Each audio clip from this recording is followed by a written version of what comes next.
Welcome to another episode of The Brand Called You, a podcast and podcast show that brings you leadership lessons, knowledge, experience, and wisdom from thousands of successful individuals from around the world. I'm your host, Ashutosh Garg, and today I'm privileged to welcome a very, very senior professional from Washington, D.C., USA, Mr. Guru Madhavan. Guru, welcome to the show. Thank you, Ashutosh. It's a pleasure to be here. Thank you.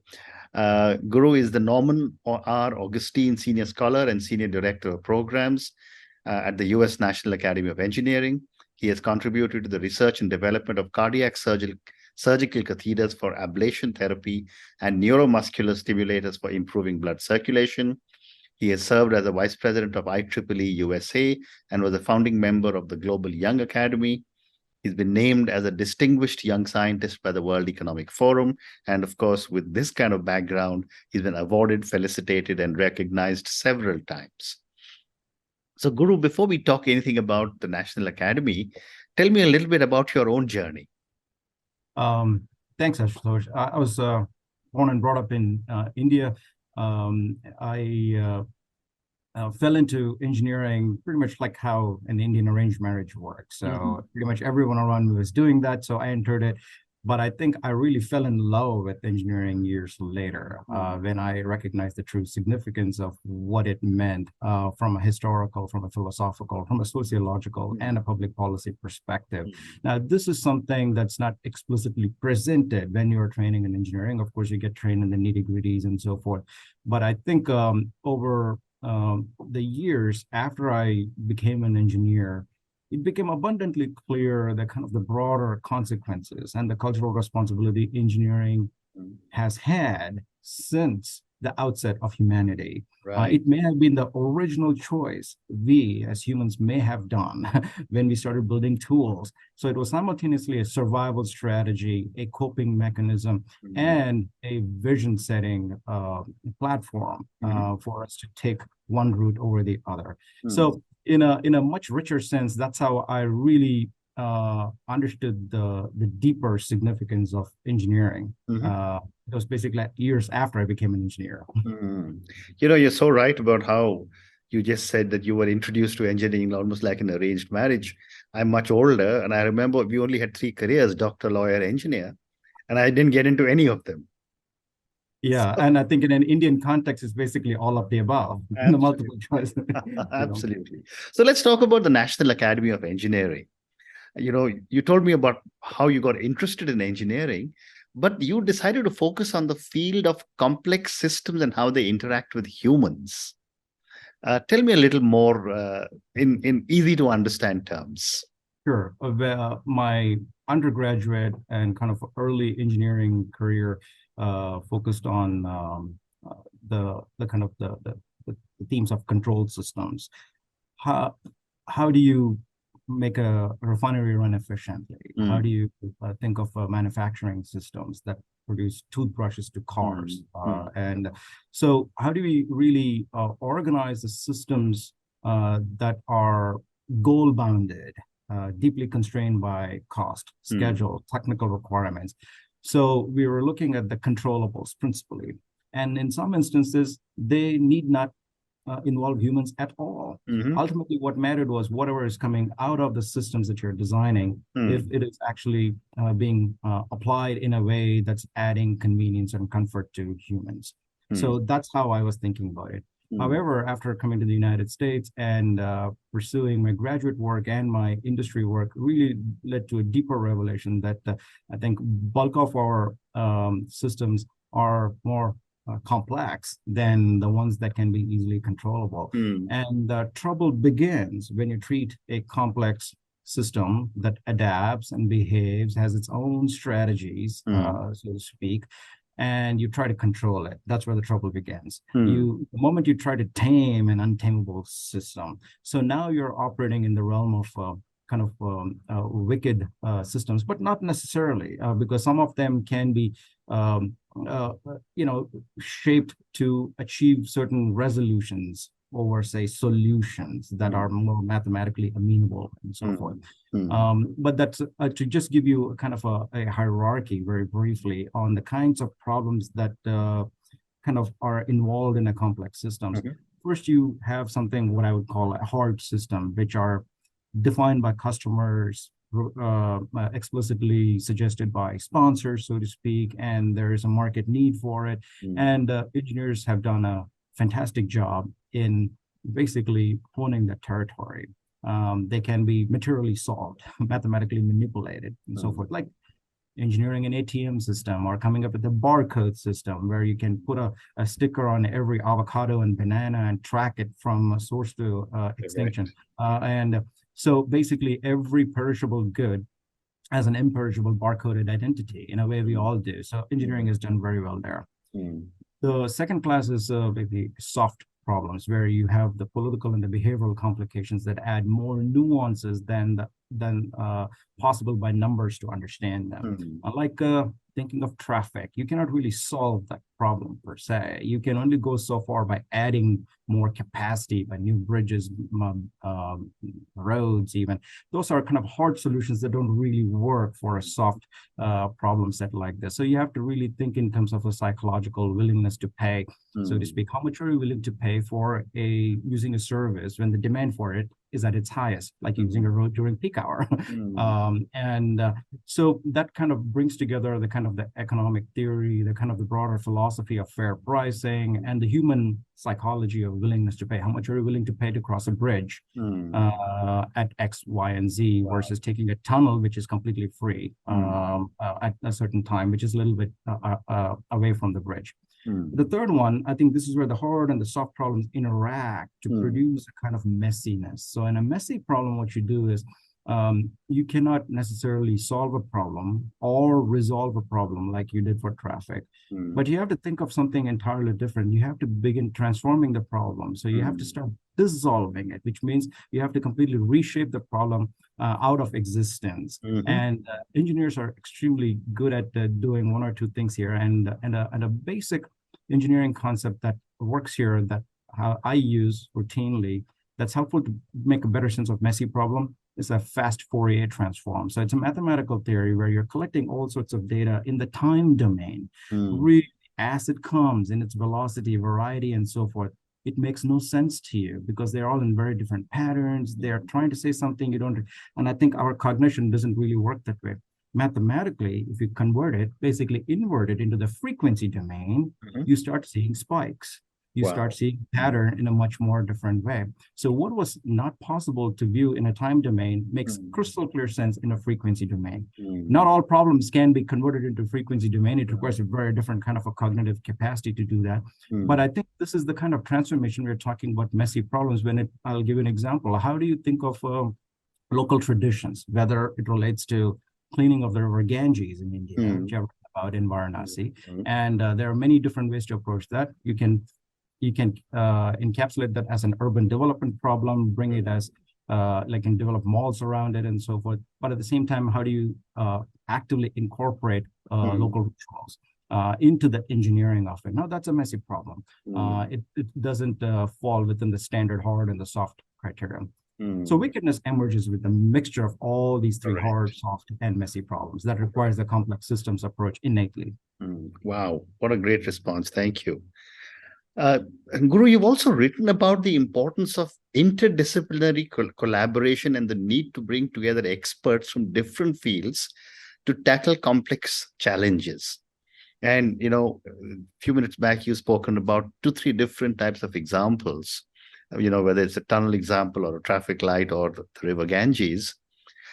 How do you see collaboration? And now that you are also working on G20 related matters with people across the world, how do these collaborations work and what needs to be done to make them effective?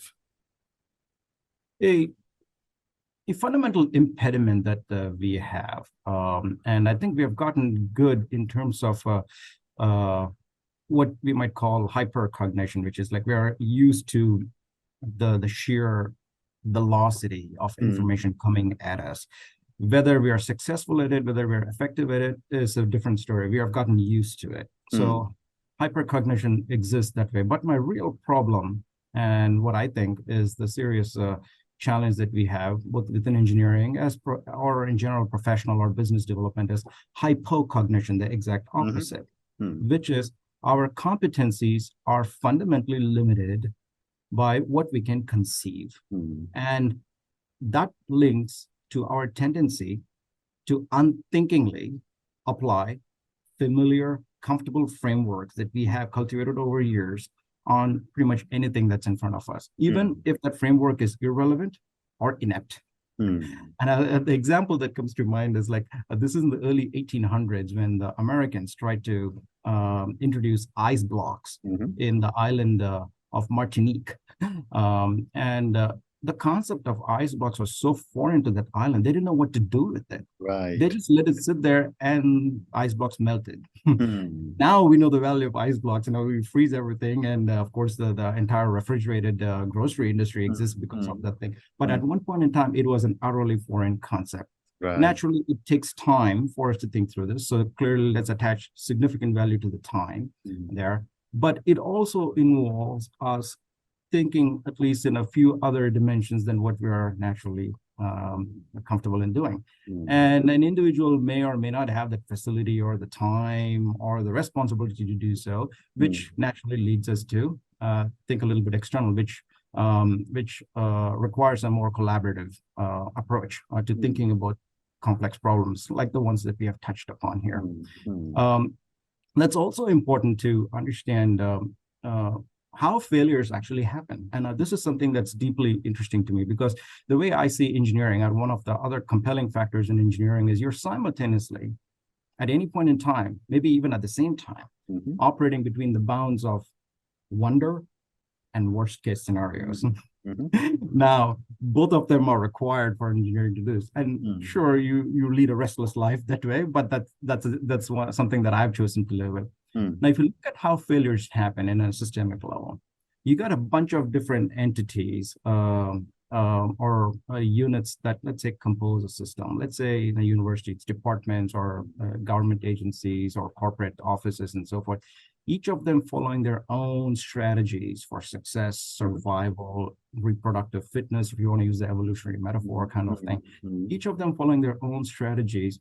But that doesn't necessarily mean a system is adaptive. Some of these systems might actually work against each other, cross purposes. They might actually bring the overall strength of the system.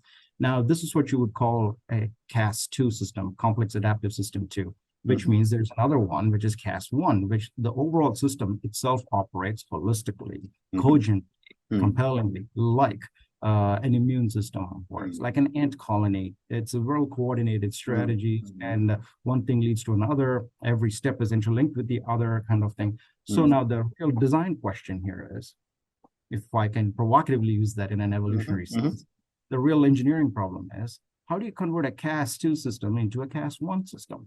Now, that may become the policy question of our time, wherever we are talking about any big problem like climate, hunger, population issues, wildlife management.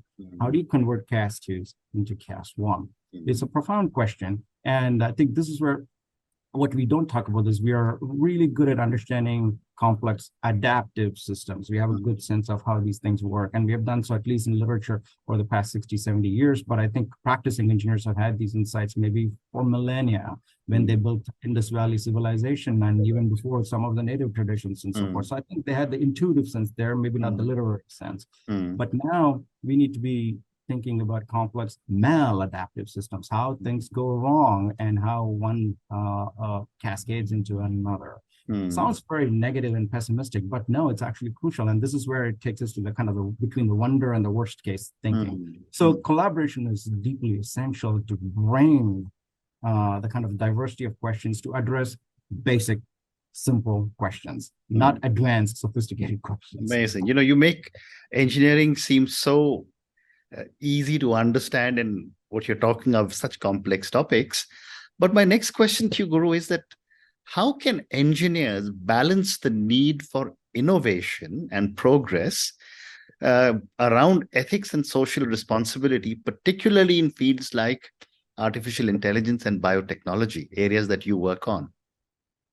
Yeah, so I think this is a subject that's pertinent both for countries India, the United States, or even the European Union at large. Yeah. I think our decision makers are grappling with the issue of how do you bring more innovation into service sectors, for example, and how that could lead to mass employment, and what that means for a circumstance, whatever that may be according to the country. Correct.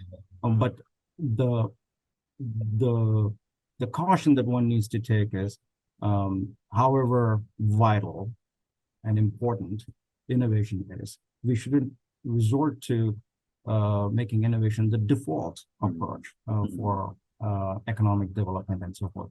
And I want to add a little bit more clarity here, because having real innovation is very different than the innovation speak around it. And I have a business degree as well, so I've heard quite a bit about the notions of disruptive innovation and why a kind of a more creative, disruptive approach is the way to achieve success in a particular area or whatnot. Been through that, and I still hear that. It's a profound narrative, but in doing so, what are we missing out, or what are we losing, or what other vital engineering responsibilities? I'm specifically thinking about maintenance, which is a dull, boring subject. It's a chore. It takes a lot of effort. I mean, I have to do my laundry, my trash. We all have those kind of basic work. But how do you think of maintenance from a societal, cultural context? I mean, bulk of the infrastructure development we are talking about, whether it's India or in the United States, relate to maintenance. When you think of infrastructure, it is nothing but maintenance. However, maintenance can also get better by new innovative measures such as artificial intelligence and like remote sensing technologies and so forth. But exclusively focusing on artificial intelligence misses the kind of the broader purpose here. And this is where I want to bring in the idea from a scholar, Byron Newberry, who I think once differentiated engineering using adjectives, two adjectives. First is the kind of the thing adjective, like you're focused on chemical, mechanical, boilers, refineries, cars, robots, and whatnot. So engineering that's focused on the thing. But then there's the issue adjective, which is environment, health, intelligence, however we define. And how do you kind of effectively mix together? But the moment you start to think about the thing as the goal, you're missing out the broader element here. So that's precisely what's happening here. By exclusively focusing on the innovation speak, we are missing out on the fundamental value that maintenance provides. Without maintenance, there is no civilization. Without maintenance, there's no innovation. And I think that's where we need to bring in some of the broader perspectives of what does it mean to care for, what to repair, rejuvenation, renewal, all those things mean in the broader context. They're not just mere inconvenience fixing solutions, but I think they are far more vital. And about 3/4 of engineers work in maintenance, but that is seldom recognized. I rather be in a position where my system doesn't disruptively fail than me going and actively disrupting an ecosystem. Well said. And therefore, your answer gives me a segue into my next question, which is that as an engineer, as someone who's achieved so much in life, what is the one thing you wish more people understood about the work of engineers? Which is it is a profession that's deeply rooted in care, and even though it is not explicitly advertised such, by care we are talking about a much deeper social responsibility that transcends the kind of the ethics. I mean, of course, in engineering, failures are extremely costly. We try to avoid those things, and these failures could have multi-generational consequences. And within that care, and I think this is something that I've talked about, at least in the previous book, where the elements of bringing structure where there's none. And this is something all humans do. But in engineering, the practical consequences are enormous. Like, how do you think of a bridge before such a thing even exists in your mind's eye? You have to feel the load of the bridge on your shoulders, kind of model the stresses and the strains and how they compact. This is something that's particularly unique that to engineers. Of course, artists can draw a bridge as well, but in engineering, it's a very different meaning. So structure is essential there. But that leads to, you cannot have a bridge of your thinking there. It has to operate under constraints, including the forces of gravity, the physical laws of nature, the economic things, and the budget and the time and the schedule, whatnot. So you're always operating under constraints. The third one is perhaps vital in integrating the first two elements, because engineering is a sacrificial profession. It understands the fundamental human limit that you cannot have everything you want in life. So you're forced to make trade-offs. So the act of making judicious trade-offs, one at the expense of another, but ultimately achieving the objective, is something crucial. So kind of the structure, constraints, and trade-offs together is what I call the 1, 2, 3 punch of the engineering mindset. Now, how do we fruitfully apply these concepts to the notions of care and prosperity in society? It's a philosophical question that's applicable to engineering, rather than an engineering question applicable to philosophy. Well said, well said. Guru, I want to talk a little bit about your books. You've written several books and you've got a new one coming out. Tell me a little bit about some of your books. My first attempt at kind of popular nonfiction, kind of a narrative storytelling was Applied Minds, How Engineers Think. And in it, I discuss some of the concepts that I just talked about, the structure, constraint, and trade-offs, and how it manifests differently in different settings. And I take a complete narrative approach. It's very much like you can have an engineering mindset in different contexts, and they might not even look the same. So even if you're trying to engineer something in the city of Chennai, and that's going to be very different than what might materially work in the city of Chengdu or Chantilly here. So I think, how do we move across the kind of the context in a kind of an evolutionary sense is what I was trying to get at.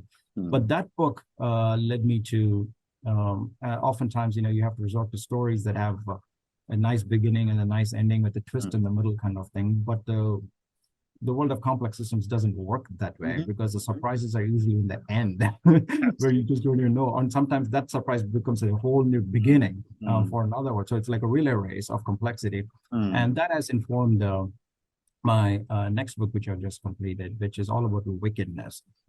What are the essential, we might, the world is such that, in contentious topics, people disagree on what day of the week it is. And that's how the democratic discourse has become these days, amplified, fueled by online technologies and so forth. So we might disagree on the problem formulation, definitely on the problem solution, or the kind of the prospects for it, rather. But we might be more agreeable on the fundamental concepts that lead us to some of those states. So I'm looking at the kind of the preconditions of problem formulation and problem solutions and resolution, so to speak. So that has taken some effort. Of course, it's also heavily narratively driven, but I'm trying to bring out the different typologies or textures of problems that might be useful for a broad range of people beyond engineering. But of course, I've also had forays into kind of political science, psychology. With a colleague, I worked on a book that grew out of how we make choices, especially through voting systems, which are largely standardized, but we all have unstandard expectations of the world around us. And every decision, try buying a shoe from a store, you have so many option sets, and yet we are trying to force our decision structures to pick one among these three things, which goes contrary to the kind of the option sets that we try to make available in the market. So in a way, that's also an engineering problem here. I mean, you can have 100,000 cars with different models at any time. So you still have to pick one and go. So that kind of took us into, how do we bring in human factors, that is kind of elements of systems engineering, into decision theory. Mm. Plus, and finally, I've had some deep interest in the philosophical roots of engineering, design, innovation, maintenance. And how do we make the profession or professionals more reflective of the work that we are carrying out? Too often, engineers are busy because they're in a larger corporation or they are responding to a specific task given to a contract or a business need and so forth. They might be privately reflective, but may not have the opportunity to be professionally reflective. So we are trying to make some headway into that arena here. So that's the kind of a sampling of my work. And you said your new book is due early next year. That's correct. Yeah, I'm delivering my final manuscript later this month, and it should be available early next year. Wonderful. Yeah. Wonderful. So I'm going to ask all our viewers and listeners to go and check out Mr. Guru Madhavan's books on Amazon. But Guru, we've run out of time now. I could have carried on speaking to you for another half an hour, but maybe I will schedule something in a few months on the book that's coming out now. But thank you so much for taking the time to speak to me. Thank you for speaking to me about your incredible journey in the world of engineering. Thank you for speaking to me about so many different aspects of engineering. I think I was actually listening to you awestruck and at how you were handling and explaining such complex things with so much ease. And even for a non-engineering mind like mine, I was able to make a lot of sense of everything that you were saying. Thank you also for speaking to me about your books. Thank you again, and good luck. Yeah, thank you, Ashutosh. I know we packed a lot of things here, but it is a subject that has consequences over millennia. So we tried our best here. Much appreciated. Thank you. Thank you for listening to the Brand Called You videocast and podcast, a platform that brings you knowledge, experience, and wisdom of hundreds of successful individuals from around the world. Do visit our website www.tbcy.in to watch and listen to the stories of many more individuals. You can also follow us on YouTube, Facebook, Instagram, and Twitter. Just search for the Brand Called You.